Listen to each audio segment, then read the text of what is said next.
Hello, আসসালামু আলাইকুম everyone. দেখছেন সূর্য উদয় হচ্ছে আজকে ফেব্রুয়ারি ১২ তারিখ ২০২৬-এর এবং আজকে আমাদের জাতীয় নির্বাচনের দিন এবং সকাল সকাল আমরা পরিবারের ৩ সদস্য আমি এবং আমার বাবা বেরিয়ে গেছিলাম নির্বাচনে ভোট দিতে।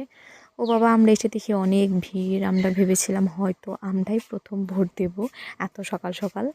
এসে দেখি যে আমাদের আগেও অনেকে ফজরের নামাজ পড়ে এসে লাইন ধরেছে। মানে মানুষের যে এরকম ব্যাপক আগ্রহ, এরকম একটা উৎসবমুখর একটা পরিবেশ, এটা হয়তো আমরা যারা জেন জি ইয়াং জেনারেশন আছি আমরা কোনোদিনও দেখে নাই।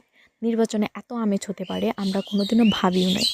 এখানে সবাই যারা আমরা ভোটার ছিলাম এবং যারা একদম বৃদ্ধ ছিল, এই যে বৃদ্ধ মহিলাকে দেখছেন উনি ঠিকভাবে হাঁটতে পর্যন্ত পারেন না, কিন্তু লাঠি ভর দিয়ে এসেছেন যে একটা ভোট দেবেন ন্যায়ের পক্ষে এবং ইনসাফের পক্ষে।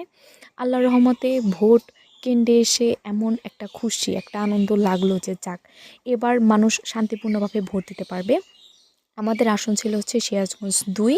সিরাজগঞ্জ ২-এর বহুলি ইউনিয়ন পরিষদে আমাদের ভোট কেন্দ্র ছিল এবং সেখানে দেখেছি সবাই স্বতঃস্ফূর্তভাবে ভোট দিচ্ছে এবং আমিও স্বাধীনভাবে আমার ন্যায় ইনসাফের পক্ষে ভোটটা দিলাম এবং অবশ্যই আমরা ভোটটা দিলাম দাঁড়িপাল্লার পক্ষেই ভোটটা